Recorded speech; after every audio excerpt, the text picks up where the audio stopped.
Abide in me, I pray. Here I am longing for you.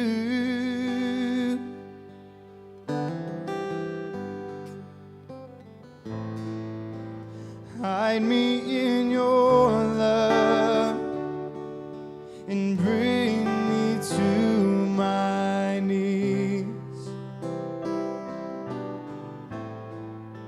May I know Jesus more and more.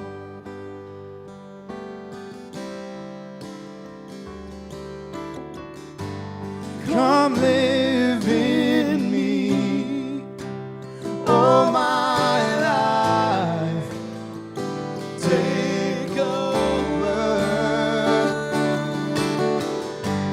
Come breathe in me, and I will rise on eagle's wings.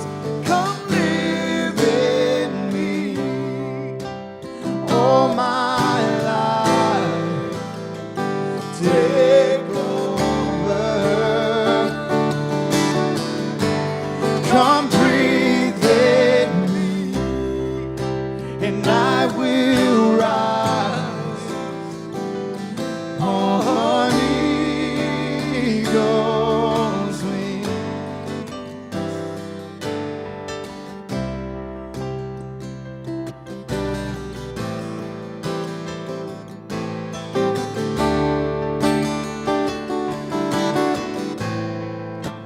Here I am waiting.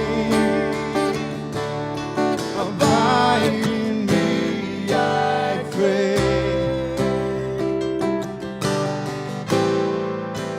Here I am longing for you.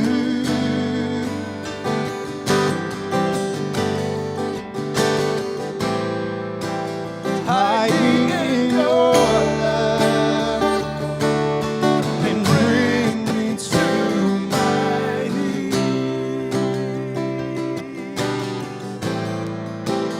May I know Jesus more and more.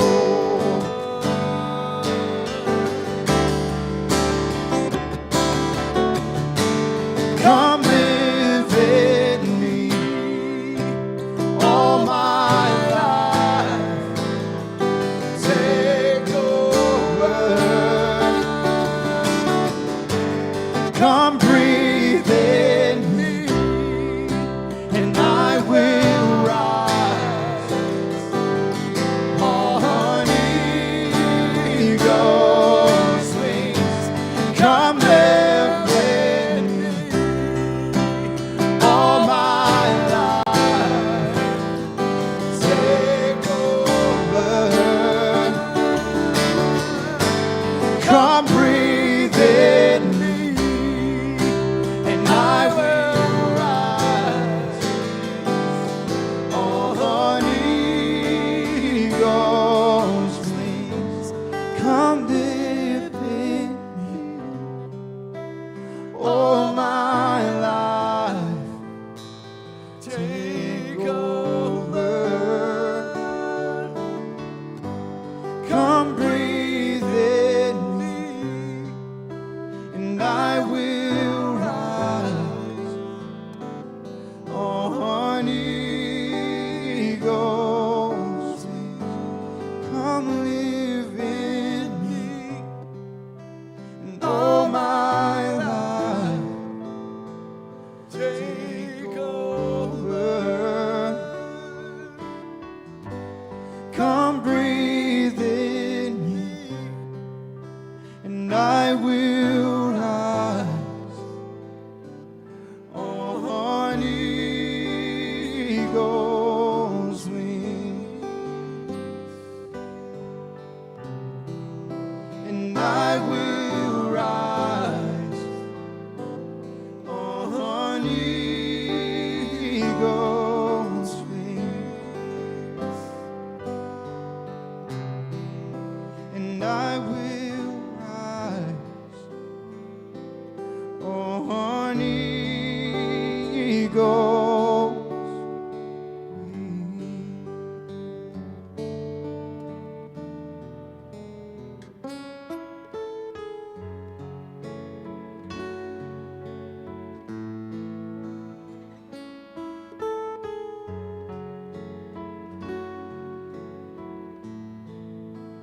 Thank you for the cross, Lord. Thank you for the price you paid, bearing all my sin and shame. In love you came and gave amazing grace. Thank you for this love, Lord. Thank you for the nail-pierced hands. Wash me in your cleansing flow. Now all I know, your forgiveness and embrace. Worthy is the Lamb seated on the throne.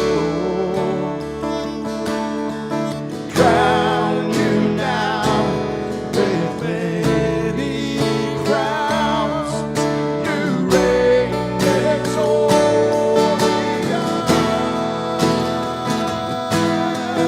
I am lifted up. Jesus, Son of God, the darling of heaven, crucified.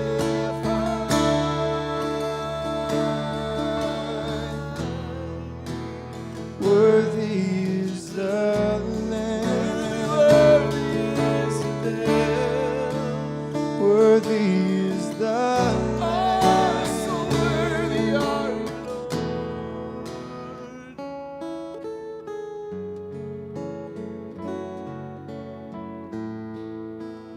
Thank you for the cross, Lord. Thank you for the price you paid, bearing all my sin and shame. In love you came and gave amazing grace. Thank you for this love, Lord. Thank you for the nail-pierced hands. Wash me in your cleansing flow.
worship you, Lord. Worship you, Lamb slain for glory and praise,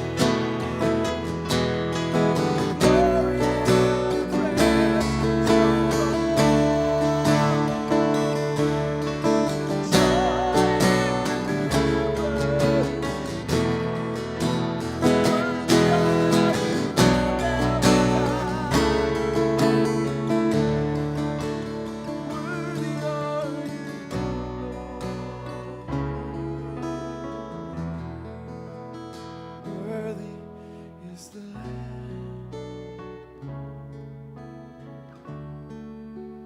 Worthy is the Lamb.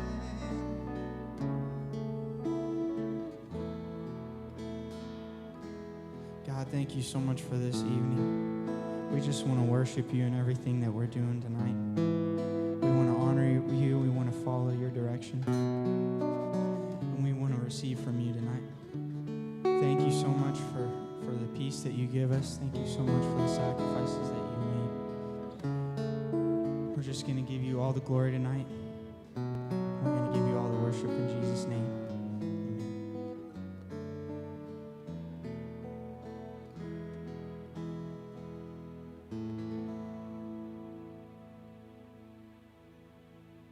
Wouldn't you leave that on until I get your other one going? Thank you, Jesus. Go ahead.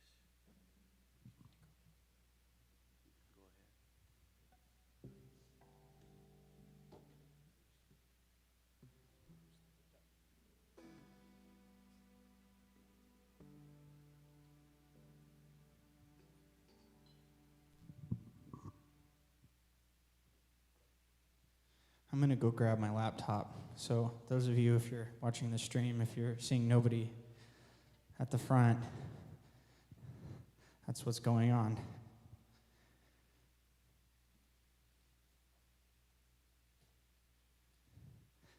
I feel like the Wizard of Oz.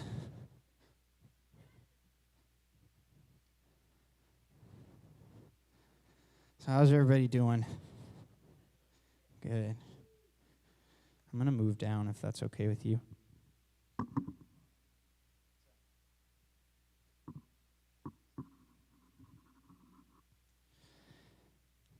Am I good? Do I need to turn on the pack?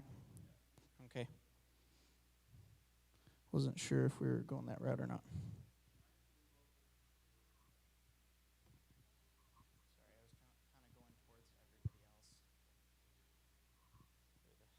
Where the people are.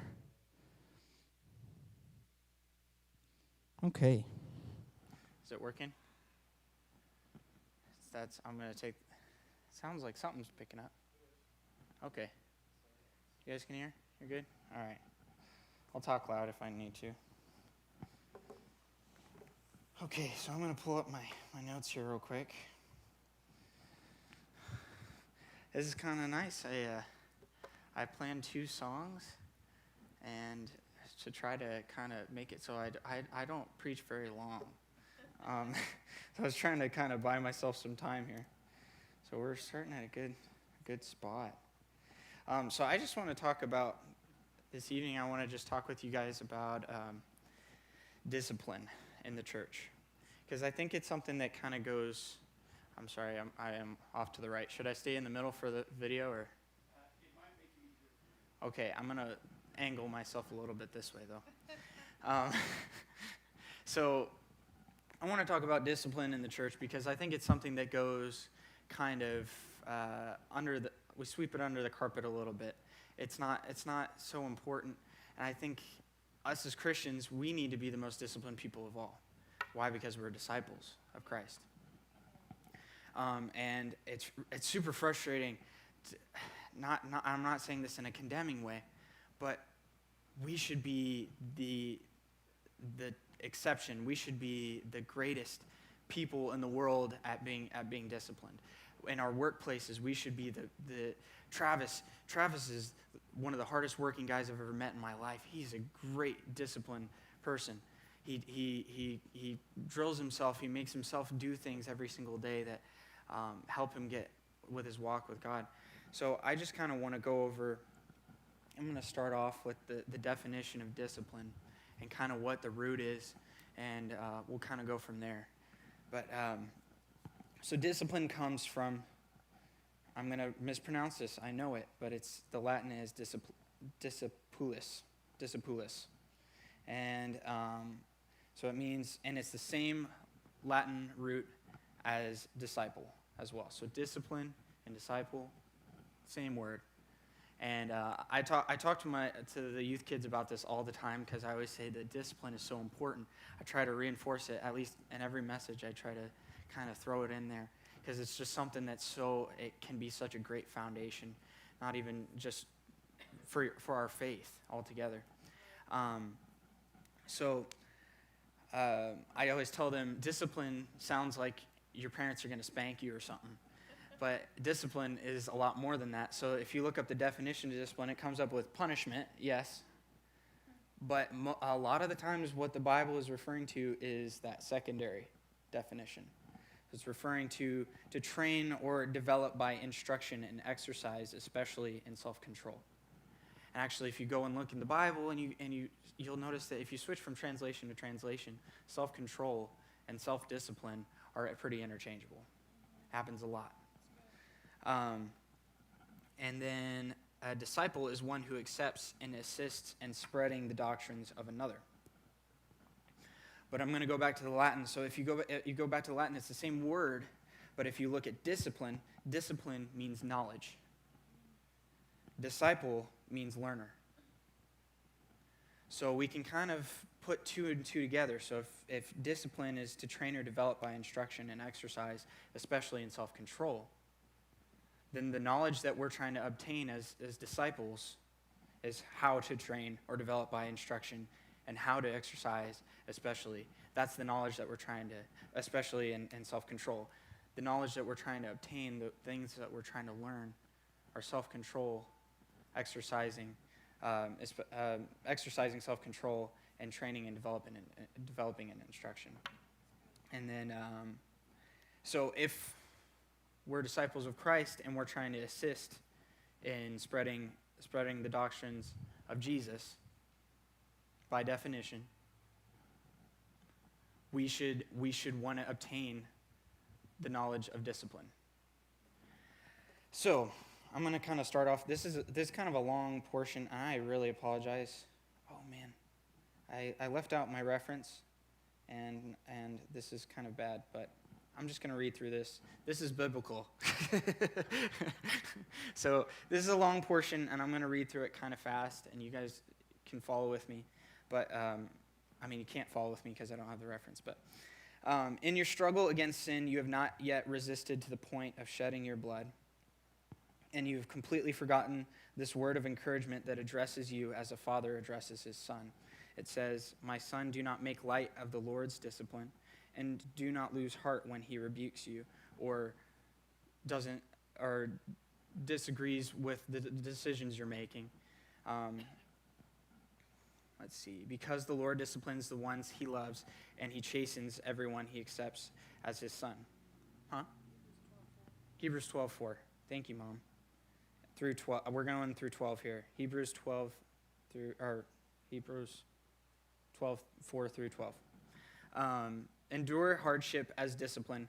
God is treating you as his children. For what children are not disciplined by their father?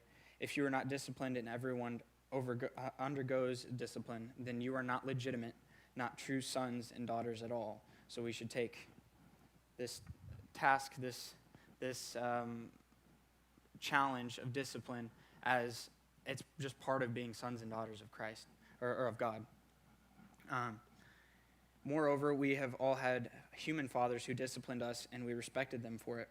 How much more should we submit to the Father of spirits and live? I really like that section because it says it with an exclamation point. NIV doesn't throw in exclamation points very often, so this is like we took on the discipline from our fathers and we accepted that, and we should accept this and live. Yeah. Like this is something not to weigh us down or oppress us, that disciple seems like discipline seems like such a harsh word, but this discipline is to help us live, and like an exciting, exclamative way, exclamatory way. I'm making up words now. I drank so much coffee and I haven't eaten anything today, so I'm kind of jittery. So I'm trying to focus. So, they disciplined us for a little while as they thought best, but God disciplines us for our good. So it's saying they did their best to try and give us the best direction, but God obviously makes the right decisions when he's disciplining us. And God disciplines us for our good in order that we may share in his holiness. No discipline seems pleasant at the time, but painful. Later on, however, it produces a harvest of righteousness and peace for those who have been trained by it. Therefore, strengthen your feeble arms and weak knees. So, when I was in school at Rhema, we took a class called it was about leadership and authority. I had this submission and authority. Sorry, I apologize. Submission and authority. And my teacher was Brother Dan. His name was actually Dan Taylor, so every time I would see him, I'd be like, Lieutenant Dan. How you doing, Lieutenant Dan? Or we had a huge stage, and I was up in the back in the bass with my big headphones on, and nobody can hear anything because it's soundproof. And, I mean, if you're 10 feet away from somebody, you got to scream at them. And he would tell me to do something on the microphone, and I'd be like, Lieutenant Dan, ice cream. But I don't think he liked that very much. But anyway, he was probably, that was one of the most important classes to me, because submission and authority is something that goes, we take on grace as this thing that's almost like a crutch to lean on, and it's something that it's an excuse to not be disciplined. And that is so wrong. And that's why I kind of like to highlight that verse where it says, we went off the discipline of our fathers. Now let's go off the discipline of our spiritual father and live. Yeah. Like let's use that as empowerment, not a crutch, but a springboard to go and live the life of Christ, to be disciples. Yeah, that's good. And again, this is something I like to go over with my youth all the time. Like, we can't be disciples unless we're disciplined enough to be faithful in the things that God has given us. And I'll touch on that some more, but this submission authority class, if somebody was late to class, which people took a lot of advantage of it, and I think it was a second-year class, so by that time, people had developed some bad habits of getting to class late all the time. And he would call them out. He'd be like, you live in Rhema student housing. You had to walk across the street just to get here. I mean, there are people who drove 45 minutes to get to class, and they're here on time.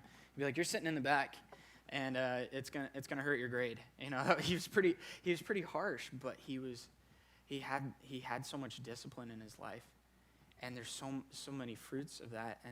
And I watched him. He wasn't in a high position when I was there. He was the head of the mailroom, and it was crazy though, because all the best musicians he mentored, and he was hard on them. And there was this guy, he was a drummer there, and he'd call him out anytime he messed something up. He'd be like on him, and now he's the best drummer there. And it's just like all these great people who came from under him. They were successful because of the discipline that he put on them and challenged them with. He seemed harsh, but he was trying to get the best out of people. And that's what this is all about, is getting the best out of our Christianity, and not using grace as an excuse, but as a springboard. So Proverbs 10:17 says, "Whoever heeds discipline shows the way to life, but whoever ignores correction leads others astray." I don't know about you, but the most successful people, the people I've wanted to be like the most, are people who take correction really well, even if they're in a high position. And I think that's such an important part, because, again, going back to grace, it says he gives grace to the humble. we have to be humble in order to receive that grace in the proper way. So that means taking correction. And that means living a disciplined life. 2 Timothy 1:7, for the Spirit God gave us does not make us timid, but gives us power, love, and self-discipline. So that right there is just saying God is going to help you be disciplined. That's another thing. I talk to my youth kids, and they're, I'm too tired to get up on Sundays. I don't like reading my Bible. It's not fun. We've had these kind of discussions. I don't want to do it. I don't have a desire to do it. And I've had to talk to them about developing a desire. First time I ever played basketball, my brother took me outside. He said, "Hey, let's shoot hoops." I couldn't shoot for the life of me. My brother destroyed me. But I kept going out, and I kept going out, and then I wanted to be better than him. And I was like, man, so what did I have to do? I had to go off on my own and develop a desire. I got better at it, and as I got better at it and obtained knowledge, Hayden can't beat me at basketball now. Are you kidding me? It's not just that I'm tall. I mean, come on. So I developed a desire for it, and it's not something, even the Bible, we kind of feel guilty about not having a natural desire to read the Bible, not having a natural desire to put aside time to pray. It's because we haven't developed ourselves in it and made ourselves do it. That's the thing, is it seems painful in the moment. And this is the spiritual side of it, and I want to get to the physical side of it as well. But Proverbs 12:1 also says, whoever loves discipline loves knowledge, but whoever hates correction is stupid. I like that. I like how they say that. Sometimes I want to hold back, but if the Bible calls people stupid, no, I'm just kidding. So can I. But we were so I kind of started saying discipline goes back to knowledge in the Latin root. So whoever loves discipline loves knowledge, but whoever hates correction is stupid. So if you're feeling kind of antsy about what I'm saying right now, don't be stupid. I'm just kidding. But no, so I'll move on a little bit. Revelation 3:19, those whom I love, I rebuke and discipline, so be earnest and repent. Rebuke means to show disapproval. So God is going to show his disapproval. If I do something wrong, when I was younger, if I did something wrong, I've got one look from my mother, and I knew. The look of disapproval. She would use, and there might be a Hunter Madison in there somewhere. It's usually my middle name thrown out there. But I want to move on and kind of talk about discipline in our bodies, how we take care of ourselves. This is a huge problem, in my opinion, in the church, because let's be honest, we can get on alcoholics, we can talk about this and that. But we're probably all a little bit guilty of gluttony at some point or another. And I think we're kind of, I'll touch on that in a second. But this is, darn it, man, I didn't write the reference again. So Mom will pick it up, I'm sure. So this is, it says, I have the right to do anything you say. I have the right to do anything you say, but not everything is beneficial. I have the right to do anything, but I will not be mastered by anything. You say food for the stomach and the stomach for food, and God will destroy them both. Has anybody ever heard somebody say, I don't need to really take care of my body, this is just my earthly body, I'm going to heaven? Has anybody ever, I've heard that. That one was a lot at Rhema, because there's a lot of like Southern people who just like barbecue a little too much. And I just heard a lot of fat people like, come on. What's that? 1 Corinthians 10, what? You said 23? I have it at 12, starting at 12. So there's another one just like that, and it's later on. So this is a separate one. Both times it's Paul talking though. So you say food for the stomach and the stomach for food, and God will destroy them both. The body, however, is not meant for sexual immorality, but for the Lord, and the Lord for the body.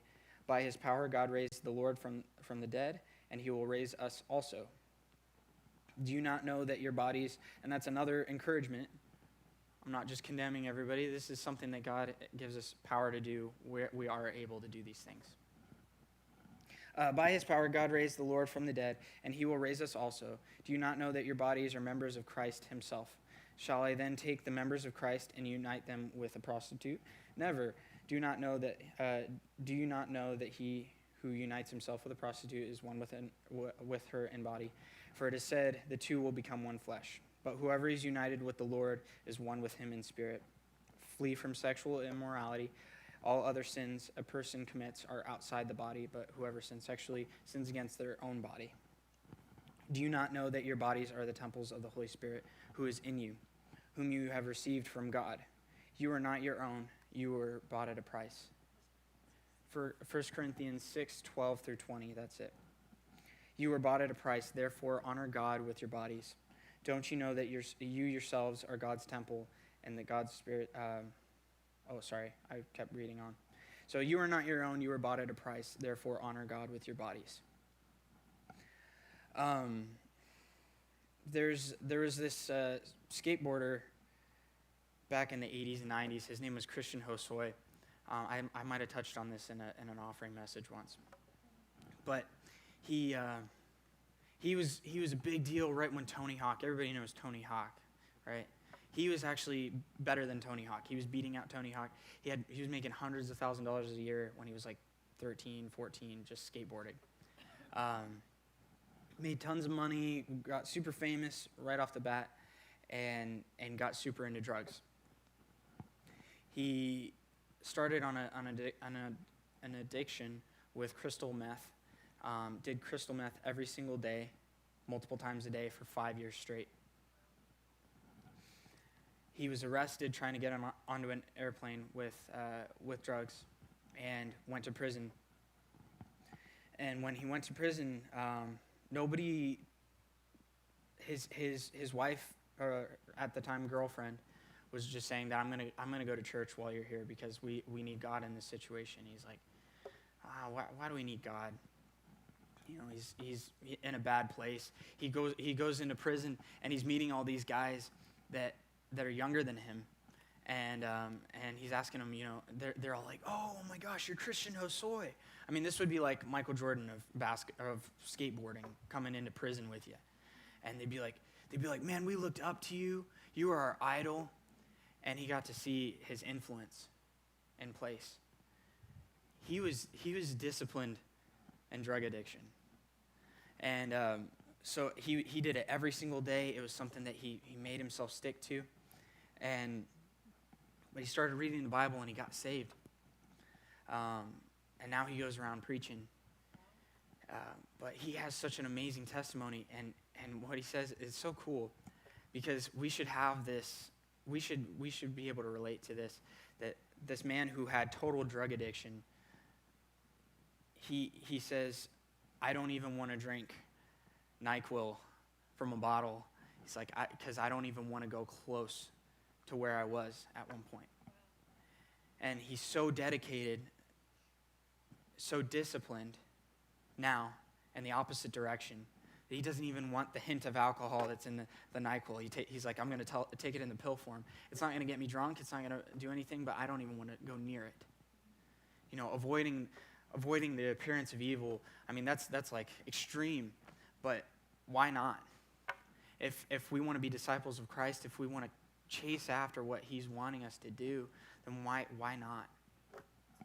That's why we look at Paul and we say, you know, he's such an extreme, and we say it almost seems unobtainable to get to the point where, you know, he goes into a city, gets beaten within an inch of his life, dragged out, gets back up, and goes back into the same city to go preach.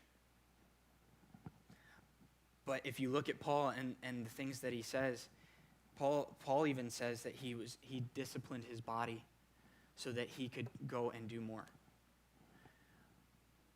We have to be disciplined in our lifestyle. We have to be disciplined and the way that we treat people. We have to be disciplined in how we take care of our bodies, sexual or otherwise. And we can't let those things go unnoticed. And if I can just be totally blunt, if we're faithful with things, God is faithful to bless us. Financial or whatever. It's so hard to put in perspective asking God for healing in our bodies when we have been punishing our bodies in a lot of ways. And we don't see it that way, but that's kind of how it is. So let's see. Don't you know that you yourselves are God's temple and that the Spirit God lives in you? If anyone destroys God's temple, God will destroy him. I think that includes if we do that to ourselves. I know that sounds like an angry and vengeful God type of thing. But it also says that if we're being punished, that God is taking on his fatherly role with us. We need to take care of our bodies. It's just, I know it kind of seems rough or harsh, especially in my generation. We have this thing called fat shaming, and it's called fat shaming. You're not allowed to say. There's a famous singer right now, Adele. She had health issues. She was traveling all the time. She lost a lot of weight in a healthy way. And now people are coming on to her because they're mad at her for losing weight and becoming healthy. But we shouldn't take it on as a shameful thing. We're acting out of the discipline. We are wanting to pursue and do more. She started realizing that she wasn't healthy for her kids. She started having kids, and she was traveling all the time. And she was like, man, I got to lose weight. This isn't good. She was like, so she lost a bunch of weight, and now she's healthy. But that's how we should be. I would hate for myself, and I'm saying this personally, I would hate for myself to not be able to go out and do missions work. I would hate for myself to not be able to go out and have a healthy life and spend my life with my wife and my kids because of choices that I made. That is the brass tacks of it all. So kind of touch on the physical side of it. And I also want to talk about the financial side. I've seen this in my own life, that and it was something that came out of prayer and things that were taught to me as at a young age. But in my times of desperation, I gave more. Whether it was time, money, effort. When I felt the most pressured and the hardest things were coming on me, right? In school, I was working several hours a week. I was working a full-time job. I volunteered probably 25 hours a week in the church. I would go to I'd go to school from 8 to 12, and then I'd volunteer in the prayer and healing program until like 3 o'clock. I'd go from there and go to a job where I worked in a basically telemarketing, but for like ministries. And I would work there till 11 o'clock. I'd come home, do it all over again. Saturday, I'd go to choir practices, and then Wednesday evenings, I would volunteer there. I'm not saying this to build myself up. I'm just saying this how crazy it was. And then on Sundays, I would volunteer at choir in the morning, go home, take a 30-minute nap, get back on a bus, go to Oklahoma City, volunteer at Oklahoma City, and then come back and get home around 12:30 midnight. But then I had no money. There were times where I was like calling my parents, and it was a very hard thing for me to ask my parents for money. And I would call and I'd be like, I need to buy a rotisserie chicken. I'll make it last for a week. You can ask my wife. I was like 150 pounds. I'm 200 pounds now. I was real skinny, but like unhealthy skinny. But anyway, that being said, I would have like $5 in my bank account. I'd have almost no gas in my tank. I'd be like, God, I'm going to give you $5. That's all I have right now, and I just have to give. And I got myself to this place, and it was from discipline. It was from my parents saying, you need to give every single time. You need to give the first fruits every single time. And I didn't care what it was because it was for God, how hard it was because it was for God. That's the thing about all the discipline is we shouldn't care because it's for God. That was Paul's mentality. Everything he did, and of course he was pretty hard on it. I mean, he didn't take on a wife because he thought that would hold him back somehow. But I mean, come on, he had this reckless abandon, and that guy Christian Hosoi, what he would say, he said, he lives in California, and he it's like surfer and skateboarder things that they would say, and he'd be like they'd be getting ready to go to a party. And somebody would be like, yeah, you ready to party? We're going to go hard tonight. And he'd be like, yeah, till the wheels fall off. And that was it. He was like, now I want to do that for God. I want to go till the wheels fall off. But the problem is, if we got to put the right oil in our car. We got to put the right gasoline in our car. We can't just wait till the wheels fall off, but our car breaks down before we get the chance for the wheels to fall off. You know what I'm saying?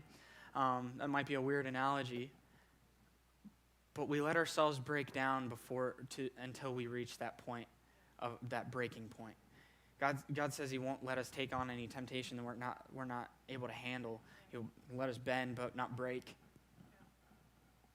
But we don't ever reach that bending point enough. I feel like, and I'm not saying that for everybody. I'm just saying we need to challenge ourselves as Christians. We need to be exemplary. I think about my dad. My dad's such an amazing example. He works so hard. I watched my dad work his tail off. And watching him work so hard and being so disciplined didn't make me want to be lazy in my workmanship, my attitude, or my faith. And that same, and that's going back to and live. We should see the things that Jesus did and the things that Paul did, and we shouldn't take it as a reason to lay down and be lazy. Why? Because my father worked hard for me and now it's okay now. No. I should want to take on those aspects, and I should want more. My dad working hard, you can take it as two things, because I've seen a lot of people with hardworking parents, and because their parents worked hard, they were kind of spoiled. I don't want to be a spoiled grace Christian. I want to be a disciplined grace Christian. Yeah. So, if you have not been faithful in the unrighteous mammon, who will commit to your trust the true riches? And then that's Luke 16:11. 1 Corinthians 4:2 says, "Moreover, it is required in stewards that one be found faithful." We're stewards of God. We're stewards of Christ. We've been given a body. We've been given grace. We've been given all these tools. And if we don't put it into practice, if we don't do the things that seem painful in the moment, but will be holy and righteous in the future, then what are we doing?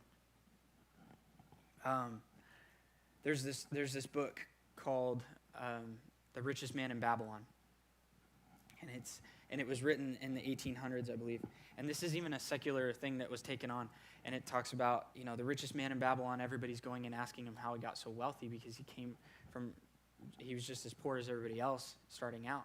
And they're like, well, this guy's our age, and we're still living in the same place, and he's stinking rich. What do you do? And so he goes to the man, and he says, I apologize, I'm wrapping my head around it. The richest man in Babylon started out, and he went to a rich man himself and sought out his direction. And he said, save your money for a year, invest it, and come back to me, and then we'll talk. So he saves his money for a year. He invests it, and a brick builder, and a brick builder is going to buy gold. So obviously he doesn't know anything about investing in gold. He comes back, he says, yeah, I invested in a brick builder, I lost all my money. He goes, okay, save your money for a year, come back again. Saves his money for a year, spends all his money on parties. He says, save your money for a year, come back again. He said, I invested my money in a gold miner for gold. I got my return on my investment. He said, that's fantastic. I want you to manage my money. This is something that secular people have wrapped their mind around, this faithfulness. And that's what we need to be as Christians. We need to be an exemplary version of that. When we take care of the unrighteous mammon that we've been given, or I shouldn't say given, but taken on, earned, God will trust us with his riches. I think that applies to everything that we talked about spiritually, physically, financially, everything. If we're faithful with what God has given us and we're disciplined to put those things into action, that it'll be so worth it, guys. I just would hate when I see, if somebody asks me, hey, can you recommend me for a job, and they're a Christian, I have a hard time sometimes. I should be able to recommend anybody for a job from the church. I should be able to say, this is your man right here. You know? I mean, but if I feel like they're not going to be disciplined and they're not going to be an example, what am I supposed to do? So I'm going to close here. But we need to be the type of people that God wants to promote. We need to be the examples. In my job, there's a lot of deception, and it's kind of a salesy job slightly, and we do roofing construction.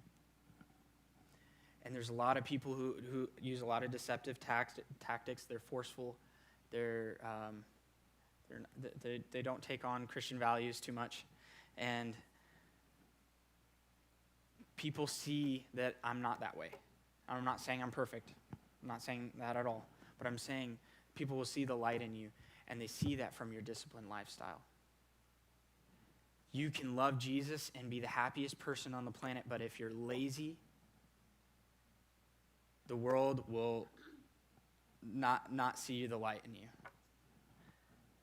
So I'm just going to close in prayer, if that's okay. God, thank you so much for the message that you've given me tonight. Thank you that it will be amplified through you. Thank you that people will be able to take it on into their lives, that they'll be able to spread it and use it to impact others, to impact their households, to impact their finances, their bodies as well. Thank you so much, Lord, that this church is a disciplined church. It is a strong church, that we're not afraid. We're not afraid to take on new challenges. We're not afraid to work harder on things. We're not afraid to seek after you in new ways. And I pray that this message has an impact in Jesus' name. Amen. Oops.